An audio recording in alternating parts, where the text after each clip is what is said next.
আমার প্রাণের ভাইয়েরা তাফসীর কিতাবের ভিতরে উল্লেখ করেন, আল্লাহর হাবিব যখন খোলা আকাশের নিচে কোরআনুল কারীম তেলাওয়াত করতেন, আর আকাশের উড়ন্ত পাখিগুলো ডানা মেলে যখন নবীজির মাথার উপর দিয়ে উড়ে যাবার চেষ্টা করত, কোরআনুল কারীমের তেলাওয়াত যখন হতো, পাখিরা ডানা মেলতে মেলতে নবীজির মাথা বরাবর দাঁড়িয়ে দাঁড়িয়ে ডানাগুলো মেলতো আর কোরআনুল কারীমের তেলাওয়াতগুলো শ্রবণ করত। এত সুন্দর নবীজির কণ্ঠের আওয়াজ,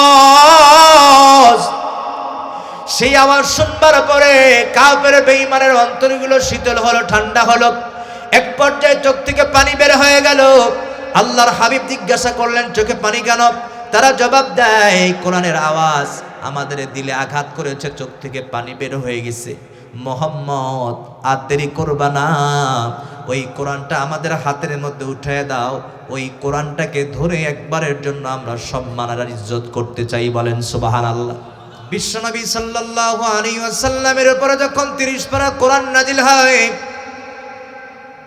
আল্লাহর হাবিব বিশ্বনবী সাল্লাল্লাহু আলাইহি ওয়াসাল্লাম হীরা গুহায় ধ্যানমগ্ন অবস্থায় চোখের পানিগুলো ছেড়ে আল্লাহর দরবারে সিজদায় পড়ে ক্রন্দন করছিলেন। তদানীন্তন সময় আল্লাহর হাবিবের চোখের কান্নাকে আল্লাহ রাব্বুল আলামিন সহ্য করতে পারেন না। আল্লাহ পাক বলেন, এই জিবরাইল, যা যা যা, আর দেরি করিস না। এই দুনিয়ার সমস্ত মানুষের চোখের কান্না, চোখের পানি আমি আল্লাহ সহ্য করতে পারি, সইতে পারি, কিন্তু আমার হাবিবের কান্না, আমার দোস্তের চোখের পানি আমি আল্লাহ সহ্য করতে পারি না। বলেন সুবহানাল্লাহ। নবীজি আল্লাহর কাছে আর্তনাদ করলেন, বললেন, আল্লাহ, যেই কারণে, যেই উদ্দেশ্যে, যেই টার্গেটে দুনিয়াতে পাঠায় দিলেন কালেমার মিশন নিয়া, এই কালেমার মিশন দিয়া আমি মানুষের কাছে কালেমার দাওয়াত দেই, দ্বীনের দাওয়াত দেই। দুনিয়ার কোনো মানুষ গ্রহণ করে না, বরং আমাকে দূর থেকে তাড়ায় দেয়, ঘর থেকে তাড়ায় দেয়, দরজা থেকে তাড়ায় দেয়, মহল্লা থেকে তাড়ায় দেয়, এমনকি রাষ্ট্র থেকে তাড়ায় দেওয়া পর্যন্ত ষড়যন্ত্র হয়। ও আল্লাহ, ব্যথায় ব্যতীত হয়ে ব্যথার খবর দুনিয়ার কোনো মানুষের কাছে না জানায়া আমার অন্তরের খবর বুঝবেন যিনি, আমার অন্তরকে সান্ত্বনা দেন যিনি, আমি তার কাছে সিজদায় লুটিয়ে পড়লাম। আল্লাহ, আমি দুঃখ দুর্দশা ব্যথা যন্ত্রণা সইতে পারি না। আমার প্রাণপ্রিয় ভাইরা, এই কথাটাকে গোজাবার জন্য, আল্লাহর হাবিবকে সান্ত্বনা দেবার জন্য তদানীন্তন সময় আল্লাহর হাবিব যখন হীরা গুহায় সিজদায় পড়ে কাঁদে, আমার আল্লাহ বললেন, জিবরাইল, যা, দেরি করিস না। আমি আল্লাহ রাব্বুল আলামিন বিশ্বনবীর উপরে এই মুহূর্তের ভিতরে আমি আল্লাহ 30 পারা কোরআন নাজিল করলাম। বলেন সুবহানাল্লাহ। জিবরাইল আল্লাহর হাবিবের কাছে আসলেন, ওহী নিয়ে নবীদের সামনে বসলেন, আর ডাক দিয়ে বলেন, ও নবী, আল্লাহর পক্ষ থেকে আমি জিবরাইল হাজিরা দিলাম। নবী গো, আপনি মাথা উত্তোলন করেন, আল্লাহর পক্ষ থেকে আপনার উম্মতের জন্য মহা সুসংবাদ। আপনার চোখের পানি আপনি বন্ধ করেন। আল্লাহ রাব্বুল আলামিন এই মুহূর্তে একখানা কিতাবের নাজিল করার সুসংবাদ দিলেন নবীজি। সেই কিতাব নাজিলের ধারাবাহিকতা হীরা গুহা থেকে শুরু হয়ে যাবে। আল্লাহর হাবিব বসে পড়লেন। জিবরাইল তার জবান থেকে ঠোঁটের সঙ্গে ঠোঁটটা মিলায়া আল্লাহর হাবিবকে ইঙ্গিত করছেন, বলছেন, ইয়া রাসূলুল্লাহ, ইয়া হাবিব আল্লাহ, আপনি পড়েন, ইকরা বিসমি রাব্বিকাল্লাযী খলাক। একটু চিৎকার মেরে পড়েন আল্লাহু আকবার। আমার প্রাণের দরদি ভাইয়ের, আল্লাহর হাবিব পড়ছেন না। জিবরাইল আবারও বললেন, ইয়া রাসূলুল্লাহ, ইয়া হাবিব আল্লাহ, নবী গো, আপনি পড়ুন, ইকরা, আপনি পড়ুন, ইকরা, আপনি পড়ুন, ইকরা, আপনি পড়ুন। আল্লাহর হাবিব পড়ছেন না, তাকায় তাকায় আছেন। 3বার জিজ্ঞাসা করলেন এবং তিনি শিখায় দিলেন, ও নবী, আপনি পড়ুন, ইকরা, আপনি পড়ুন। আল্লাহর হাবিব পড়েন না, চুপ করে বসে আছেন, তার দিকে তাকায় আছেন। এক পর্যায়ে জিব্রাইল আলাইহিস সালাতু ওয়াস সালাম নবীকে চেপে ধরলেন। চেপে ধরার পরে আস্তে করে একটা বরকতের চাপ দিয়ে আবার ছেড়ে দিলেন। এবার আল্লাহর হাবিবকে পড়া হলো, নবী আপনি পড়েন বিসমি রাব্বিকাল্লাযী খলাক, পড়ুন আপনার প্রভুর নামে যিনি আপনারা সৃষ্টি করে দুনিয়াতে পাঠিয়েছেন। মারহাবা পড়েন। আল্লাহর হাবিব আর দেরি করলেন না, জিব্রাইলের ঠোঁটের সঙ্গে ঠোঁটটা মিলাইয়া জিব্রাইল যা যা পড়তে শুরু করলেন, আল্লাহর নবী জান্নাতি জবান দ্বারা তা তা পড়তে শুরু করলেন। বলেন সুবহানাল্লাহ। এরপর আল্লাহর হাবিবকে বলা হলো, নবীজি কোরআন নাজিল করলাম আমি আপনার উপরে, এই কোরআনের ভিতরে আমি আল্লাহ এতটুক পাওয়ার দিলাম, নূর দিলাম নবী গো।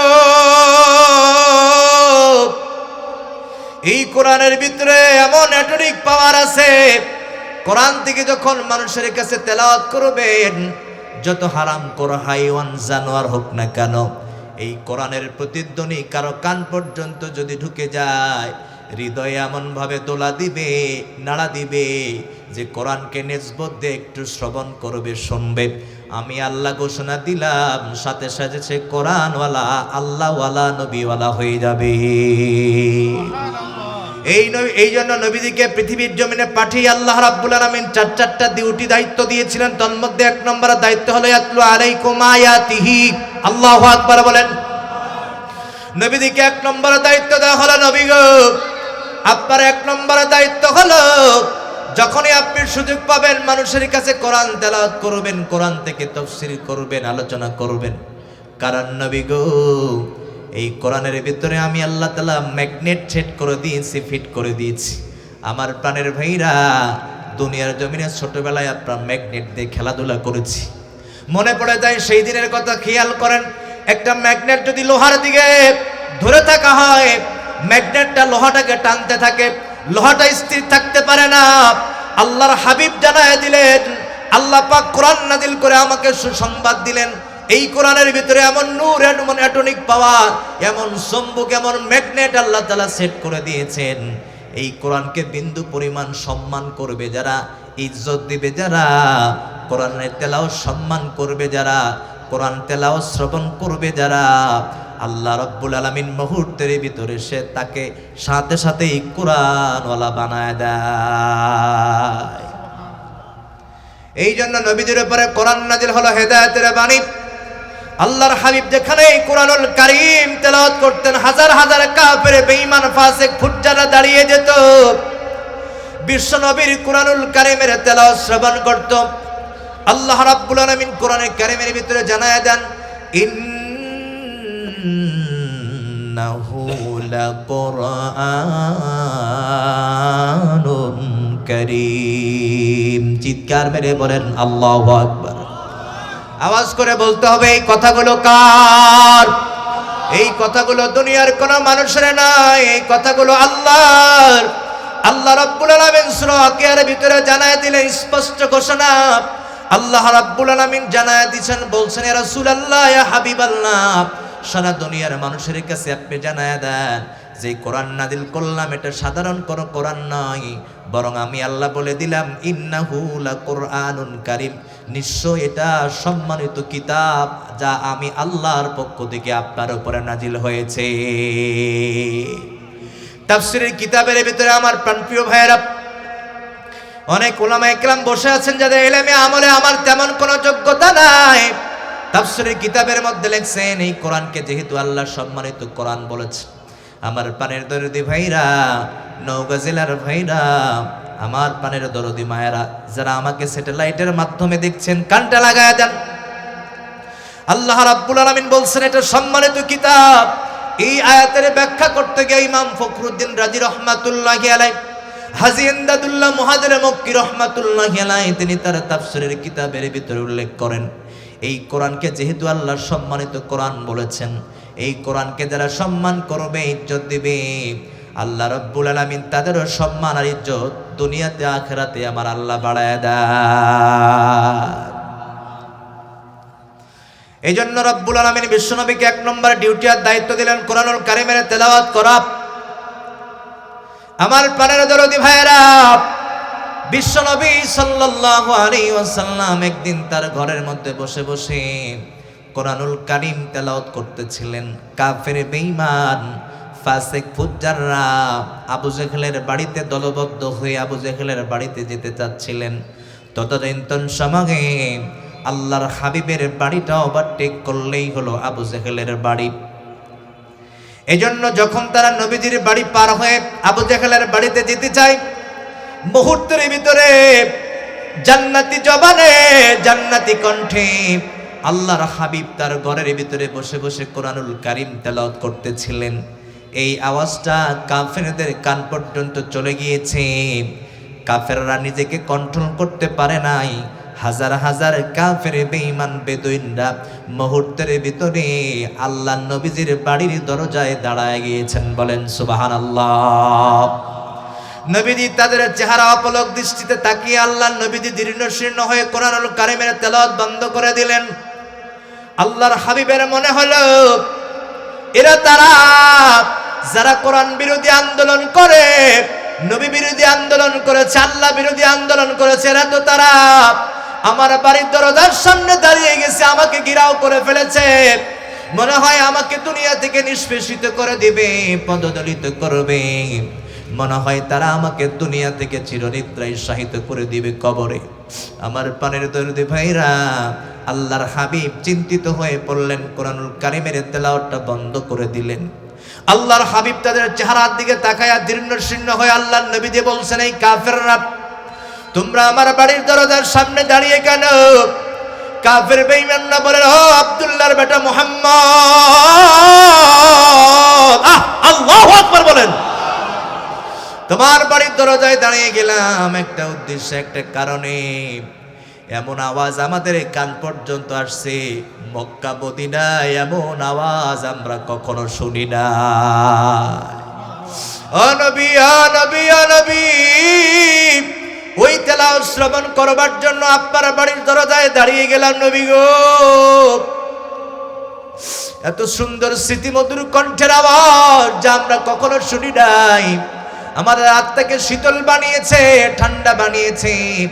আমাদের আত্মাগুলোকে শীতল করবার জন্য নর্তকীদের নাচের গানের আড্ডায় অংশগ্রহণ করেছি, নিশাদ্রব্য পান করেছি, শরাব পান করেছি, নিজের কলিজাকে সান্ত্বনা দেওয়ার জন্য, আত্মাকে ঠান্ডা বানবার জন্য।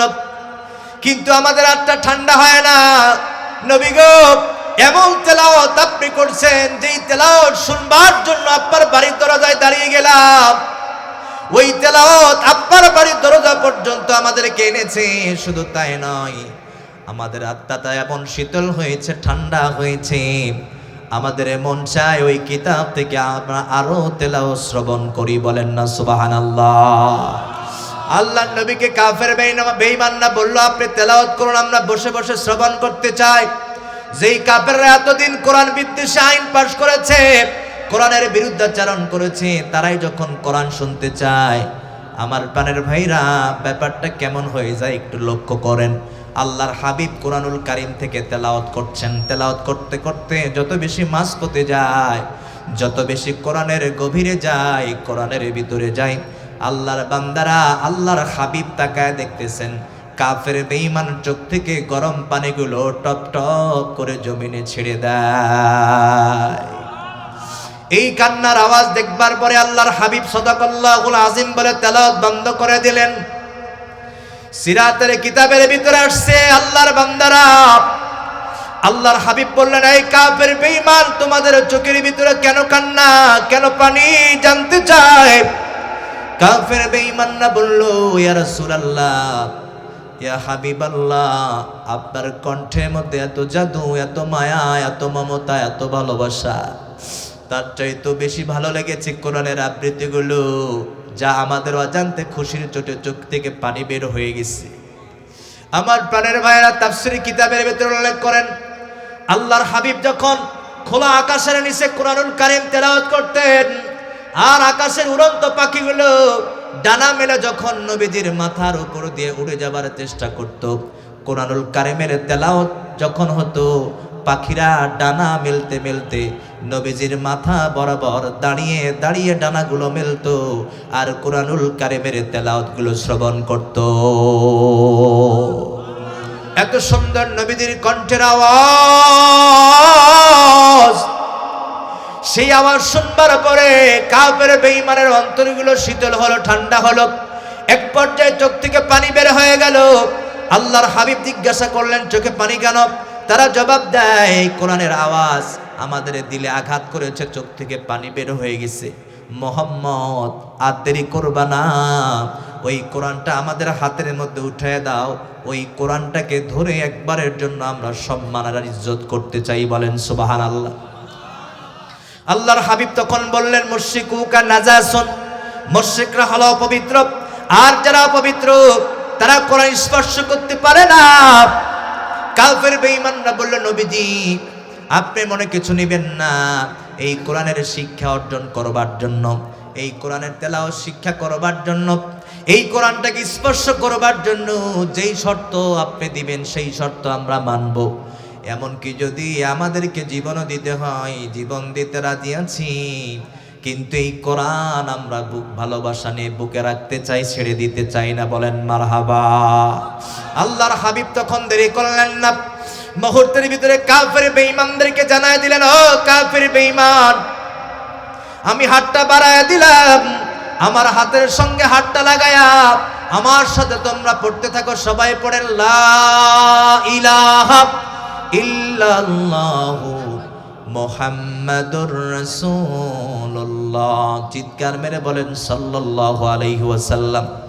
আমার প্রাণপ্রিয় ভাইরা, হাজার হাজার কাফের বেঈমান কোরআনকে একটু নিসবতে সম্মান দিবার কারণে, কোরআনের তেলাওয়াত শ্রবণ করবার কারণে, বিন্দু পরিমাণ সম্মান আর ইজ্জত দিবার কারণে কাফের বেঈমানের ভাগ্যের চাকা ঘুরিয়ে দিয়ে কোরআনের কারণে আল্লাহ রাব্বুল আলামিন শ্রেষ্ঠ ধর্ম ইসলামের জন্য তাদেরকে কবুল করে নিলেন। বলেন সুবহানাল্লাহ। কোরআন থেকে অনেক দূরে বাংলার মুসলমান, জানে তারা অনেক কিছু, জানে না কোরআন, জানে তারা অনেক কিছু, জানে না কোরআন। আইবি পাশ করিয়া বাবার কবরের পাশে গিয়া, আইবি পাশ করিয়া মার কবরের পাশে গিয়া, না জানে পড়িতে একটু, না জানে পড়িতে একটু দোয়া ও কালাম, জানে তারা অনেক কিছু, জানে না কোরআন, জানে তারা অনেক কিছু, জানে না কোরআন। কোরআন থেকে অনেক দূরে বাংলার মুসলমান, জানে তারা অনেক কিছু, জানে না কোরআন। আওয়াজ করে বলেন কথা ঠিক কিনা? এই দুনিয়ার সব শিক্ষার সাথে সম্পর্ক শুধু নাই কিতাবের সাথে সম্পর্ক, সেটা হলো কোরআন। ইংরেজি জানলাম, বাংলা জানলাম, দুনিয়ার সব শিক্ষা অর্জন করলাম, কিন্তু একটা শিক্ষা অর্জন করতে পারি নাই, সেটা হলো কোরআনের শিক্ষা, যেটা আমাকে আপনাকে দুনিয়াতে আখিরাতে সম্মানিত বানাবে। অথচ সেই কোরআন আমরা এখনো শিখতে পারলাম না। ঠিক কিনা? এরা হলো দুর্ভাগা মুসলমান, কোরআন মানে না, কোরআন ধরে না, কোরআন পড়ে না, কাউকে পড়তেও দেয় না সমাজে। ঠিক কিনা বলেন? এই জন্য মাঝে মাঝে স্লোগান দেয়, এত মাদ্রাসার দরকার নাই। এই মাদ্রাসাগুলো হলো ব্যবসা প্রতিষ্ঠান। নাউজুবিল্লাহ পড়েন। আল্লামা হাফিজ হুজুর রহমাতুল্লাহি আলাইহি ইন্তেকালের পূর্বে বারবার বলতেন, আমার তামান্না প্রত্যেকটা দিনী মারকাজ প্রত্যেকটা এলাকাতে, প্রত্যেকটা ঘরে ঘরে, প্রত্যেকটা গ্রামে গ্রামে হবে। আল্লাহ আমার দোয়া আল্লাহ কবুল করলেন। আজকে বাংলার জমিনের প্রত্যেকটা মহল্লাতে কোরআনের মারকাজ আছে না নাই? এই কোরআনের মারকাজ আছে বলে আমরা আযাব গজব থেকে আমরা দূরে সরে আছি। ঠিক কিনা? জোরে বলেন, আওয়াজ করে বলেন তো। এই কোরআনের মাদ্রাসাগুলোর দরকার আমাদের সমাজে আছে না নাই? আল্লাহ রাব্বুল আলামিন বললেন, বান্দারে তোমার সাথে আমার সুসম্পর্ক করবার জন্য, তোমার সাথে ভ্রাতৃত্ব প্রেম বন্ধন সৃষ্টি করবার জন্য আমি আল্লাহ কোরআন নাযিল করলাম, তোমরা কি দেখো নাই? একজন প্রেমিক যখন একজন প্রেমিকার কাছে চিঠি লেখে, গভীর রজনীতে মানুষের কাছে পড়ে না, একা একা প্রেমিক প্রেমিকার চিঠি পড়তে থাকে। হায় রে মজা! রাতের অন্ধকারে চিঠিটা পড়তেছে, এত মজা। চিঠিটা পড়া শেষ হলে বালিশের নিচে লুকায় রাখে। সকালবেলা যেই চিঠিটা রাত্রিবেলা পড়েছে, সকালবেলা আবার চিঠিটা বালিশের নিচ থেকে বের করে আসে না নাই, আবার ওখান থেকে বের করে পড়তে থাকে। কারণ এটা প্রিয়তমার চিঠি, তার কাছে হয়ে গেছে অনেক দামি, ঠিক কিনা বলেন? আবার যখন সূর্য উদিত হয়ে আবার সূর্য ডুবে যায়, সন্ধ্যাবেলায় কেউ নাই, ঘরের ভিতরে আবার সেই চিঠিটা বের করে দেখে। যত বেশি চিঠি দেখে প্রেমিকার কথা মনে পড়ে যায়, যত বেশি চিঠিটা দেখে তার কথা মনে পড়ে যায়, ভালোবাসার ভাব বহিঃপ্রকাশ হয়ে যায়। আল্লাহ বলেন, বান্দা তোর কাছে আমি কোরআন নাযিল করলাম, আমার চিঠি পাঠালাম, সেটা হলো প্রেমের চিঠি। প্রেমের চিঠি আমি আল্লাহ দুনিয়াতে পাঠালাম, সেটা হলো কোরআন। সূরা ফাতিহা থেকে নাস পর্যন্ত যতগুলো কথা দুনিয়ার কারো মানুষের নয়, বরং তো কথাগুলো কার? এজন্য কোরআন নাযিল করলাম। আল্লাহর হাবিব বলেন, কেউ যদি আল্লাহর সঙ্গে কথা বলতে চায় তাহলে সে যেন কোরআনুল কারীম তেলাওয়াত করে। কারণ একজন বান্দা যতক্ষণ কোরআনুল কারীম তেলাওয়াত করবে, সে মনে করবে ততক্ষণ পর্যন্ত আমার সৃষ্টিকর্তা আল্লাহর সঙ্গে কথা বলছি। এজন্য আল্লাহ বলে, বান্দারে এই কোরআন যত পড়বি তোমার আমার সাথে তত প্রেম তৈরি হয়ে যাবে, তত ভালোবাসা তৈরি হবে। এই জন্য খবরদার, আমি আল্লাহ যদি তোর হয়ে যায় আর তুই যদি আমার হয়ে যাস, বান্দারে আখিরাতে তোর কোনো ভয় নাই, কোনো চিন্তা নাই, কোনো পেরেশানি নাই। তুমি যদি কোরআন বুকে ধারণ করে কবরে আসতে পারো, আমি আল্লাহ সর্বোচ্চ সম্মান আর মর্যাদা বাড়িয়ে দিয়ে আমি আল্লাহ তোমারে জান্নাতের সাথী বানায় দিব। এই জন্য আমাদের স্লোগান হলো, কোরআন আছে যেখানে আমরা থাকব, কোরআন যেখানে নেই সেখানে আমরা থাকবো না। এজন্য আমার প্রাণপ্রিয় দরদি ভাইয়েরা, বিশ্বনবীদের হাতে হাত রেখে যখন শত শত কাফের বেঈমানরা মুসলমান হয়ে গেল, ঈমান গ্রহণ করল, চলে গেল, এই খবরটা আবু জেহেলের দরবারে মেজাজটা বড্ড গরম হয়ে গেল। কোরআন নাজিল হওয়ার পরে সর্বপ্রথম কোরআন বিদ্বেষে আইন পাশ করেছেন যিনি, তিনিই হলো মিস্টার আবু জেহেল। বলেন নাউজুবিল্লাহ। আমাদের সমাজে কোরআন বিরোধী আন্দোলন করে এমন পার্টি আছে না নাই? টুপি আছে, দাড়ি আছে, জুব্বা আছে, 5 ওয়াক্ত নামাজ পড়ে, মাদ্রাসা বিরোধী আন্দোলন করে, কোরআন বিরোধী আন্দোলন করে, হুজুর বিরোধী আন্দোলন করে, আছে না নাই? ওই জামানায় আব্দুল্লাহ বিন উবাই তিনিও কোরআন মানতেন, কোরআন পড়তেন, নবীদের পিছনে সালাত আদায় করতেন, নবীদের মতো পাগড়ি মাথায় দিতেন, কিন্তু সে জান্নাতে যেতে পারবে না। কারণ সে নবীর দলে থাকতো, মাঝে মাঝে বেঈমানদের দলেও থাকতো নবীকে কষ্ট দেওয়ার জন্য। মাঝে মাঝে কোরআনের পক্ষে ছিল, আবার মাঝে মাঝে কোরআনের বিপক্ষেও ছিল। জোরে বলেন নাউজুবিল্লাহ। এই জন্য সমাজে আমাদের কিছু আব্দুল্লাহ বিন উবাই আছে, জিন্দা আব্দুল্লাহ বিন উবাই, কোরআনের সাথে থাকে, বেঈমানদের সাথে থাকে। আমার প্রাণের দরদি ভাইয়েরা, আল্লাহর কসম, আল্লাহর কসম, আল্লাহর কসম, যারা কোরআন বিরোধী আন্দোলন করবে, আল্লাহর কসম যত বড়ই বুজুর্গ হোক না কেন, আল্লাহর জান্নাতে যেতে পারবে না। ঠিক কিনা বলেন? জান্নাতে যাওয়া এত সহজ নয়। আমার প্রাণের ভাইয়েরা, লম্বা হয়ে যায়, একটু কানটা খুলে শুনতে হবে। নওগাঁ জেলার ভাইয়েরা, জানি না আর কখনো আসবো কিনা, শুধুমাত্র হক আদায় করেছি। আমার প্রাণের দরদি ভাইয়েরা, দেরি হলো না। আবু জেহেলের কাছে যখন খবর চলে গেল তোমার কর্মীরা মুহাম্মাদের দলের কর্মী হয়ে যায়, তারা কোরআনওয়ালা হয়ে গেছে, আল্লাহওয়ালা হয়ে গেছে, নবীওয়ালা হয়ে গেছে, তারা ইসলামওয়ালা হয়ে গেছে, এই খবরটা যখন আবু জেহেলের কাছে দেওয়া হলো, মেজাজটা গরম হয়ে যায়। মুহূর্তের ভিতরে ট্রাইব্যুনাল গঠন করে ফেললো। সেই ট্রাইব্যুনালের মধ্যে আইন পাশ করলো, খবরদার এই মুহাম্মাদের তেলাওয়াত কেউ শ্রবণ করবে না, এই তেলাওয়াত কেউ শুনবে না। আল্লাহ রাব্বুল আলামিন আজ থেকে ১৫০০ বছর পূর্বে এই কথাটা কোরআনের ভিতরে নোট করে জানায় দিলেন। ওয়াকালাল্লাযীনা কাফারু লা তাসমাউ লিহাযাল কুরআনি ওয়ালগাউ ফিহি লাআল্লাকুম তাগলিবুন। চিৎকার মেরে বলেন না আল্লাহু আকবার। আরো জোরে বলেন আল্লাহু আকবার। দুনিয়ার মুসলমানেরা কেউ যদি দুনিয়ার জগতে আল্লাহকে আল্লাহ বলে ডাক দিয়ে দেয়, আমার আল্লাহ এত খুশি হয়ে যায়। আল্লাহ বলেন বান্দারে, দুনিয়াতে তোর মাকে যখন মা বলে ডাক দাও, তোর মা খুশি হয়ে যায়। দুনিয়াতে যখন তুমি তোমার বাবারে আব্বা বলে ডাক দাও, তোমার আব্বা খুশি হয়ে যায়। দুনিয়াতে তুমি যখন আমি আল্লাহকে আল্লাহ বলে দরদ মাখা কণ্ঠে ডাক দাও, আমি আল্লাহ এত খুশি হয়ে যায়। আমি আল্লাহ খুশি হয়ে বান্দার জিন্দেগির সব গুনাহগুলো মাফ করে দিয়া 4 ইঞ্চি কপালে জান্নাতের একটা সিট বরাদ্দ করে দেই। জোরে বলেন সুবহানাল্লাহ। সেই আল্লাহর ক্ষমা পাওয়ার জন্য, আল্লাহর দয়া পাওয়ার জন্য, আল্লাহর রহম পাওয়ার জন্য, আল্লাহর জান্নাতে মেহমান হবার জন্য এই দুনিয়ার জমিনে যখনই সুযোগ পাবো একজনের নাম নিব, চিৎকার মেরে বলেন তো তিনি কে?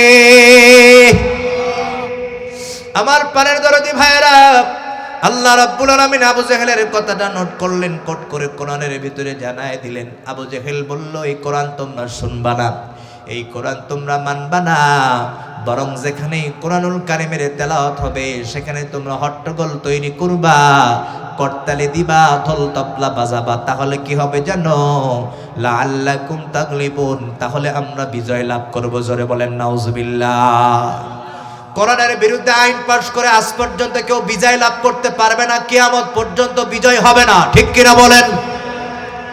আল্লাহর গোলামেরা, সফলতা তো কোরআনের ভিতরে, কোরআনের বাইরে কোনো সফলতা নাই। যারা কোরআন বিদ্বেষী আন্দোলন করবে তাদেরকে আল্লাহ দুনিয়া থেকে 0 পয়েন্টে নিয়ে যাবে। ঠিক কিনা জোরে বলেন। আমার পানের দরদি ভাইয়েরা, আল্লাহর হাবিবের জবানকে স্তব্ধ করবার জন্য, কোরআন থেকে দুনিয়া থেকে মিটিয়ে দেওয়ার জন্য চক্রান্ত ষড়যন্ত্র হলো। আমার প্রাণপ্রিয় ভাইরা, মুহূর্তের ভিতরে যখন নোটিশ জারি করে দিলেন, আমার দরদি ভাইরা, কাফের বেঈমানদেরকে বলা হলো এই কোরআন তোমরা শ্রবণ করবা না। আল্লাহর হাবিব পেরেশান হয়ে গেল, চিন্তিত হয়ে গেল। রব্বুল আলামিন বলছেন, নবী গো, কোনো চিন্তা নাই, কোনো পেরেশানি নাই। আমি আল্লাহ রাব্বুল আলামিন আপনার পেরেশানিকে ঘুচবার জন্য সুসংবাদ দিলাম। ইন্না নাহানু নাযালনা যিকরা ওয়া ইন্না লাহু লাহাফিদুন। জোরে বলি আল্লাহু আকবার।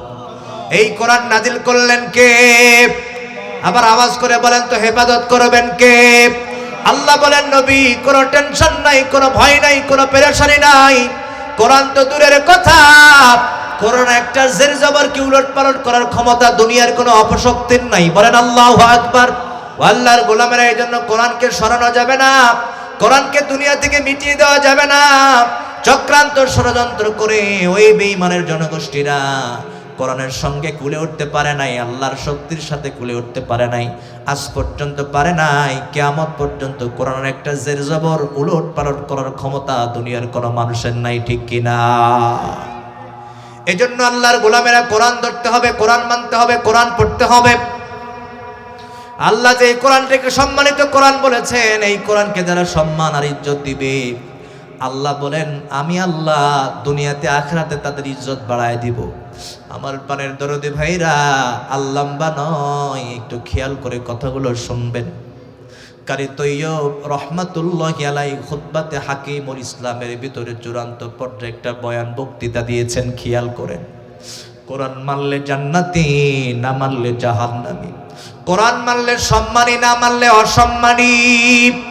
কারি তৈয়ব রহমাতুল্লাহি আলাইহি খুতবাতে হাকিমুল ইসলামের ভিতরে লেখেন, আল্লাহর একজন বান্দা কাঠুরিয়া জঙ্গলে কাঠ কাটতেন, জীবন নির্বাহ করতেন, সংসার চালাতেন। একদিনের ঘটনা খুতবাতে হাকিমুল ইসলামের ভিতরে এসেছে। আল্লাহর বান্দা কাঠুরিয়া চিরনিদ্রায় শায়িত হবেন, ইন্তেকাল করলেন, ঘুমায় গেলেন, কবরের সাথী হলেন। কিন্তু আল্লাহর গোলামেরা ওই সময় এত টুপিওয়ালা, দাড়িওয়ালা, জুব্বাওয়ালা এত আলেম ছিলেন না। তারা জানাজা পড়াবে, তারা জানাজা সমাপ্ত করবে, এমন কোনো আলেম নাই। মূর্খ সুর্খ মানুষরা পরামর্শ ক্রমে রাস্তার পাশে নিয়ে গেলেন, দাঁড়িয়ে থাকলেন। তাদের টার্গেট, এই পথ ধরে কেউ যদি চলে যায় কোনো আলেম সাহেব, তাহলে তাকে ধরে ডেকে কোনো রকম ভাবে জানাজার নামাজ সমাপ্ত করিয়ে নিব। আমার পানের দরদে ভাইরা, মাগো যারা পর্দার আড়াল থেকে দেখছেন শুনছেন, মা কত সময় পাপের আড্ডায় কাটাইলাম, টেলিভিশনের সামনে কাটালাম। আজকে যুবকরা মাহফিলের আয়োজন করলো, মাদ্রাসার পক্ষে মাহফিলের আয়োজন করলো। এই মাহফিল থেকে একটা সবক যদি গ্রহণ করে বাস্তব জীবনে আমল করতে পারেন, আল্লাহর কসম এটাই হতে পারে জান্নাতের যাওয়া একটা উপযুক্ত কারণ। ঠিক কিনা জোরে বলেন? সুতরাং সময় নষ্ট করবার বিষয় নাই আমার পানের দরদি ভাইরা। যতদূর পর্যন্ত মাইকের আওয়াজ যায় কান খুলে কথাগুলো শুনবেন। আল্লাহর বান্দা কাঠুরিয়ার লাশটা নিয়ে রাস্তার পাশে দাঁড়িয়ে আছেন একজন হুজুর। ওই পথ-দ্বারা হেঁটে যায়।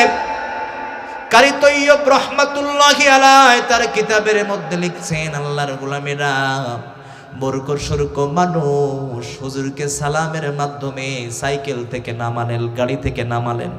বললেন, হুজুর মনে কিছু নেবেন না, একজন গরিব মানুষ কাঠুরিয়া দুনিয়া থেকে বিদায় হয়েছে, তারা জানাজা পড়াবে এমন কোনো আলেম পাওয়া যায় না।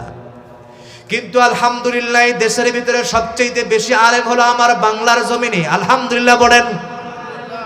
শাহ ওলিউল্লাহ মুহাদ্দিস দেহলভী রাহমাতুল্লাহি আলাইহি লেখেন, আকাশটা আল্লাহ সাজিয়েছেন নক্ষত্র তারকা দ্বারা, আর জমিনটারে আল্লাহ সাজিয়েছেন আলেম ওলামা দ্বারা। আল্লাহু আকবার বলেন। এই জন্য আমার দেশের জাতীয় সম্পদ তারা হলো ওলামায়ে কেরাম। সেই ওলামায়ে কেরামদেরকে আজকে মিথ্যা মামলা দেয়া জেলখানায় ভরে দেওয়া হয়। ঠিক কিনা? আমার পানের দরদি ভাইয়েরা, এই দুনিয়ায় যদি আলেম না থাকে, একজন মানুষ যদি দুনিয়া থেকে বিদায় হয়ে যায়, শিগাল কুকুর মরলে যেমন তাদেরকে পুঁতে রাখা হয়, আমাদেরকেও পুঁতে রাখা হবে।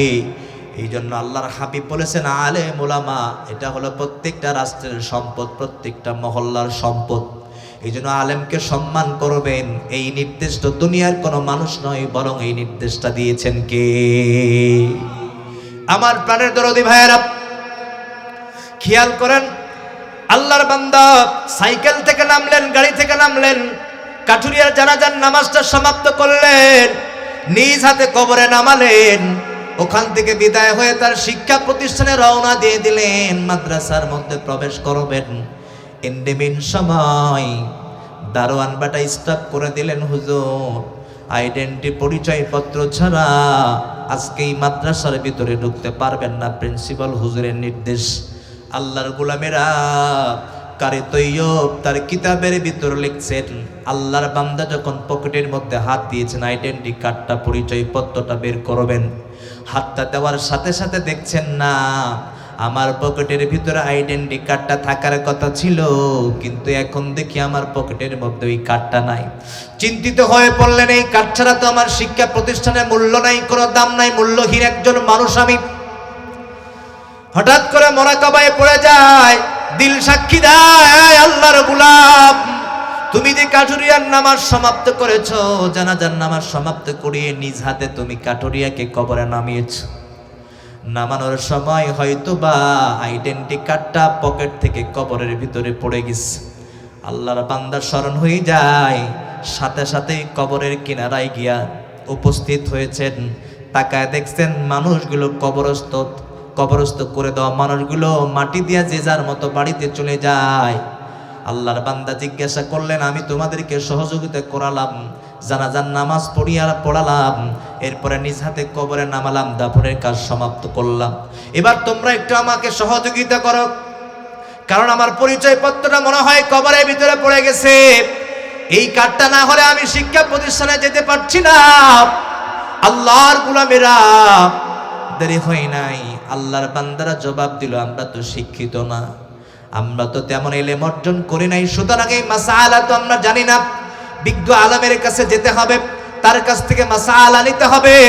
আল্লাহর বান্দারা, আমাদের দুনিয়াতে তো আলেম ওলামার সম্মান মর্যাদা দূরের কথা, বরং একজন ইমাম সাহেবের ভুল একজন সাধারণ কৃষক ধরে আসে জানাই, সূরা ফাতিহা শুদ্ধ করতে পারে না, ইমাম সাহেবের ভুল ধরে, আলেমের ভুল ধরে, হাফেজের ভুল ধরে আমাদের সমাজে।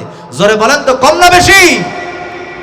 এই জন্য আল্লাহর গোলামেরা, সমস্যায় পড়লে, শরীয়তের কোনো সমস্যা বেঁধে গেলে যেতে হবে ওলামায়ে কেরামের কাছে। কোন মাসআলা জানার দরকার হলে এরকম হুজুরদের কাছে যেতে হবে, মাসআলা শুনতে হবে, তাহলে সঠিক মাসআলা আমরা পাবো, আমল করা আমাদের জন্য সহজ হয়ে যাবে। আল্লাহর গোলামেরা সবাই বলল এই মাসআলা আমাদের দ্বারা দেওয়া সম্ভব নয়, বিজ্ঞ আলেমের কাছে যেতে হবে, বিজ্ঞ মুফতি সাহেবের কাছে যেতে হবে। আমার প্রাণের দরদি ভাইরা, বিজ্ঞ একজন আলেমের কাছ থেকে মাসআলা নেওয়া হলো। মাসআলা নেওয়ার পর কারি তৈয়ব লেখেন, কবরের কিনারায় আল্লাহর ওলি, আল্লাহর বান্দা যিনি জানাজার নামাজ সমাপ্ত করিয়েছেন, ওই কবরের পাশে বাঁশগুলো, এক কর্নারের বাঁশগুলো সরালেন, মাটিগুলো সরালেন। আমার প্রাণের দরদি ভাইরা, ওই মাটিগুলো যত বেশি সরাচ্ছেন তার নাকের মধ্যে এমন সুগন্ধ বেশি আসতেছে, মনে হয় আশেপাশে তাজা গোলাপের বাগান রয়েছে। বলেন না সুবহানাল্লাহ। আল্লাহর বান্দা ডানে তাকায়, বামে তাকায়, সামনে তাকায়, পিছনে তাকায়, তাজা গোলাপের বাগান নাই, কিন্তু সামনের দিকে নজর করে তাকায় দেখতেছে যেই মানুষটাকে কিছুক্ষণ পূর্বে কবরস্থ করা হলো, সেই কবরটা গোটা ফুলের বাগান হয়ে গেছে, লাশটারে আর খুঁজে পাওয়া যায় না। ফুলগুলো সরাতে লাগলেন, তাকায় দেখলেন আল্লাহর বান্দা কাঠুরিয়া এমন ভাবে ঘুমায় আছে, মনে হয় মানুষটাকে সবে মাত্র শুয়ে রাখা হলো, আরামের ঘুম ঘুমায় গেছে, মনে হয় সে ইন্তেকাল করে নাই। কিন্তু কিছুক্ষণ পূর্বে দেখলাম কালো শালব জীর্ণ শীর্ণ একজন মানুষ, উস্কো খুস্কো চেহারা, কিছুক্ষণ পূর্বে কবরে নামায় দেওয়া হলো, কিন্তু এখন তাকায় দেখে ওই কাঠুরিয়ার চেহারার কাছে আকাশের চাঁদ পর্যন্ত হার মেনে গেছে। আল্লাহু আকবার বলেন। এ ভাই, বানায় বানায় বলছি না, কিতাবটা লাইব্রেরিতে খুঁজে পাবেন, খুতবাতে হাকিমুল ইসলাম একটু দেখবেন। আমার প্রাণের দরদি ভাইরা, কারি তৈয়ব লেখেন আল্লাহর বান্দা ওখান থেকে আইডেন্টি কার্ডটা উঠায় নেওয়ার পরে তার তোর ঘুম হয় না। এই কাঠুরিয়া, সামান্য একজন কাঠুরিয়া কোন ইবাদত করার কারণে আল্লাহ তাকে তার কবরখানাকে জান্নাতের টুকরা বানিয়ে দিয়েছেন। দেরি হলো না, হাঁটতে হাঁটতে চলে গেলেন কাঠুরিয়ার বাড়িতে। 5 কিংবা 7 বছরের একজন বালিকা, ছোট্ট মানুষ, মেয়ে মানুষ, ওই বাড়ির ভিতরে কান্নাকাটি করছে অজর নয়নে। আল্লাহর বান্দা 2-1 পা করে কাঠুরিয়ার বাড়িতে তাশরিফ আনলেন, মেয়েটার মাথায় হাত বুলিয়ে দিলেন, বলছেন মা তুমি কেন কাঁদো, আমি জানতে চাই। মেয়েটি বললেন এই দুনিয়ায় আমার কেউ নাই, আমি এতিম হয়ে গেছি, আমার বাবা নাই, আজকে ইন্তেকাল করে কবরের যাত্রী হয়ে গেছে। জন্মের পরে আমি আমার মারে দেখি নাই, মাকে হারালাম, যার কোলে লালিত পালিত হলাম সেও তো নাই, কবরে ঘুমায়, আমি এতিম, দুনিয়ায় আমার মা নাই, বাবা নাই বলে আমি কাঁদি। আমার প্রাণের দরদি ভাইরা, যারা এখানে বসে আছেন, জানি না কার মা নাই, কার বাবা নাই। যার মা নাই, যার বাবা নাই, সেই জানে মা হারা, বাবা হারা কত যন্ত্রণা, ঠিক কিনা জোরে বলে। ও আল্লাহ, জানি না কার মা নাই, কার বাবা নাই, কবরের যাত্রী অন্ধকার কবরে ঘুমায়, ওই মা বাবার কবর গুলো আল্লাহ পাক জান্নাতের বাগান বানায় দিক, জোরে বলেন আমিন। কাঠুরিয়ার মেয়েটা কান্নাকাটি করছে। আল্লাহর বান্দা বললেন মারে, এই দুনিয়ার কেউ নাই, কিন্তু আমি তোমারে বলে দিলাম আজকের পর থেকে আমি তোমার মা, আমি তোমার বাবা। আল্লাহর গোলামেরা মেয়েটাকে জিজ্ঞাসা করলেন, কাঠুরিয়ার মেয়েটাকে জিজ্ঞাসা করলেন, মাগো তোমার বাবা পৃথিবীতে কোন এমন আমল করলো, কোন এমন ইবাদত করলো যার কারণে আল্লাহ পাক কবরখানাকে জান্নাতের টুকরা বানায় দিলেন? আল্লাহর গোলামেরা, মেয়েটি বললেন আমি তো এমন কোন আমল বাবার জিন্দেগিতে দেখি নাই যার কারণে আল্লাহ পাক তার কবরখানা জান্নাতের টুকরা বানিয়ে দিতে পারেন। কিন্তু আমার মনে পড়ে যায় আমার বাবার জিন্দেগিতে এমন একটা ইবাদত দেখেছি, এছাড়া তেমন কোনো ইবাদত দেখি নাই। সেটা হলো আমার বাবা কোরআনকে ভালোবাসতো, মনে প্রাণে বিশ্বাস করতো, অন্তরে জায়গা দিত। এজন্য আমার বাবা সকালবেলা যখন সূর্য উদিত হতো ঘর থেকে বের হয়ে যেত, রিজিকের সন্ধানে ঘর থেকে বের হয়ে যেত, জঙ্গলে কাঠ কাটতো, ওই কাঠগুলো কেটে টুকরাগুলো লাকড়িগুলো বাজারে বিক্রি করত। বিক্রি করার পরে সেখান থেকে চাল ডাল ক্রয় করে বাড়িতে আনতো, সেটা রান্না বান্না হতো, আমরা বাবা মেয়ে মিলে এক জায়গায় একই থালায় বসে খাইতাম। কিন্তু আমি দেখেছি আমার বাবা সকালবেলা বের হয়ে যায়, সন্ধ্যাবেলা বাড়িতে আসে, বাড়িতে আসবার পরে চাল ডাল সবকিছু আমার হাতে উঠায় দিয়ে বলে, মা রান্না বসায় দাও। আমি চলে গেলাম পাক পবিত্র হওয়ার জন্য। এরপরে তিনি গোসলখানায় গিয়া গোসল করতেন, উজু বানাতেন, ঘরের ভিতরে প্রবেশ করতেন। ঘরের ভিতরে প্রবেশ করার পরে হাতের মধ্যে আল্লাহর কালামুল্লাহ কোরআন খানা হাতের মধ্যে নিয়া কপালে লাগায়, চুমু খায়, আবার বুকে নেয় আর কাঁদে, বলে আল্লাহর কাছে, আল্লাহ আমি তো মূর্খ মানুষ, কোরআন তেলাওয়াত করতে শিখি নাই, কোরআন তেলাওয়াত করতেও পারি না, কিন্তু আল্লাহ তোমার কোরআনকে ভালোবাসি, তোমার কোরআনকে মহব্বত করি আল্লাহ, তোমার কোরআনকে আমি ছেড়ে দেই নাই, তোমার কোরআনকে আমি বুকে জায়গা দিয়েছি আল্লাহ। তুমি তো নিজেই বলেছো ইন্নাহু লাকুরআনুন কারীম। কত আলেম ওলামাদের মুখ থেকে জবান শুনেছি এটা নাকি সম্মানিত কিতাব, যেই সম্মান করবে আল্লাহ তার ইজ্জত নাকি বাড়ায় দিবে। আল্লাহ কোরআন করতে পারি না, কিন্তু কোরআনকে মহব্বত করি, ভালোবাসি আল্লাহ, তুমি আমার এই ভালোবাসাটাই কবুল করে নাও, ময়দানে মাশরে জান্নাতে মেহমান বানায় দিও।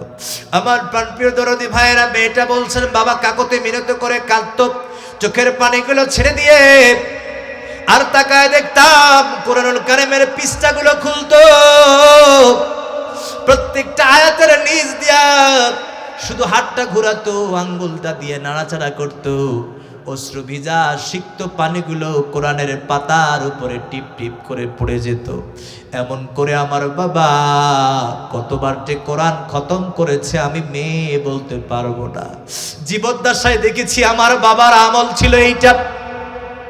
আমার পানের দরদি ভাইরা, আল্লাহর বান্দা তখন বললেন, মা কোন কোরআনটা তোমার বাবা ব্যবহার করত, কোন কোরআনটাকে ভালোবাসতো, একটু আমার কাছে নিয়ে আস।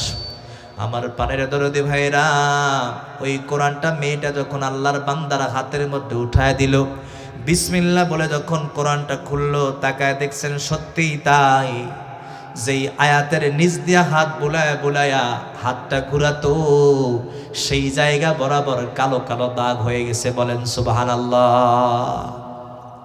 শুধু কালোই হয় নাই, যেই জায়গাগুলোতে আল্লাহর বান্দার চোখের পানিগুলো পড়েছে ওই জায়গাগুলো কালো কালো হয়ে গেছে। আল্লাহর বান্দার আর বুঝতে কষ্ট হয় নাই। কাঠুরিয়া শুধুমাত্র কোরআনকে একটু নিসবতে সম্মান দিবার কারণে, কোরআনকে ভালোবাসবার কারণে আল্লাহ রাব্বুল আলামিন সর্বোচ্চ জান্নাতের মেহমান বানায় দিয়েছেন। জোরে বলেন না সুবহানাল্লাহ। কারি তৈয়ব রহমাতুল্লাহ আলাইহি বলেন, এই দুনিয়ার মুসলমান ইমানদার, দুনিয়ার সামান্য একজন কাঠুরিয়া কোরআনকে ভালোবেসে, কোরআনকে মহব্বত করে যদি জান্নাতে যেতে পারে, আমরা যারা ইসলাম ধর্মের অনুসারী ঈমান গ্রহণ করেছি, কোরআন পেয়েছি, সেই কোরআন মেনে, কোরআন ধরে, কোরআন পড়ে, কোরআনকে মহব্বত করে আমাদেরও জান্নাতে যাওয়ার সুযোগ, জোরে বলেন তো আছে না নাই? সেই কোরআনকে কারা কারা ভালোবাসেন তো হাত তুলে আমার আল্লাহকে দেখান। লিল্লাহি তাকবীর, নারায়ে তাকবীর। এইজন্য আল্লাহর গোলামেরা, আল্লাহর বান্দারা কোরআন তেলাওয়াত করতে পারে না, কোরআনওয়ালাকে মহব্বত করতে হবে। কোরআন তেলাওয়াত শিখতে পারে নাই, কোরআনের মাদ্রাসাকে ভালোবাসতে হবে। কোরআন পড়তে জানি না, কোরআন বিদ্বেষী আন্দোলন করা যাবে না, কোরআন বিদ্বেষী কথা বলা যাবে না, বরং আলেমদের সাথে সম্পর্ক রাখতে হবে।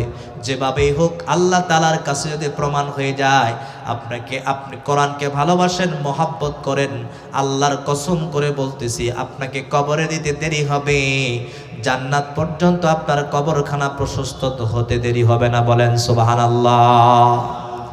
এজন্য আল্লাহ রাব্বুল আলামিন বললেন, তুমি তোমার জিন্দেগির দিকে তাকাও, তোমার জিন্দেগিটা আমি আল্লাহ কোরআন দিয়ে কত সুন্দর করে সাজালাম, তারপরেও তুমি কেন বোঝো না, কেন মানো না, কেন জানো না? একজন মানুষ যখন পৃথিবীতে জন্মগ্রহণ করলো, একজন বাচ্চা যখন পৃথিবীতে ভূমিষ্ঠ হলো, তার এক কানে আজান আর এক কানে আকামত দেওয়া হলো। তার জীবন শুরু হয়ে গেল কোরআন দিয়ে। এরপরে সে যখন একটু বড় হলো, মা যখন বাচ্চাটাকে রাত্রে নিয়ে ঘুমাইতে যাবে, তখন মা শিখায় দেয়, পড়ো লা ইলাহা ইল্লাল্লাহু মুহাম্মাদুর রাসূলুল্লাহ। মা কালেমার শাহাদাত শিখায়, কালেমা তেলাওয়াত করতে বলে। এরপরে বাচ্চারা যখন যুবকে রূপান্তরিত হয়ে যায়, বিবাহের বয়সে পা রাখে, বিবাহের দিনে ইমাম সাহেব আরবি খুতবা দিয়া কত সুন্দর করে বিবাহের কাজখানা সমাপ্ত করে।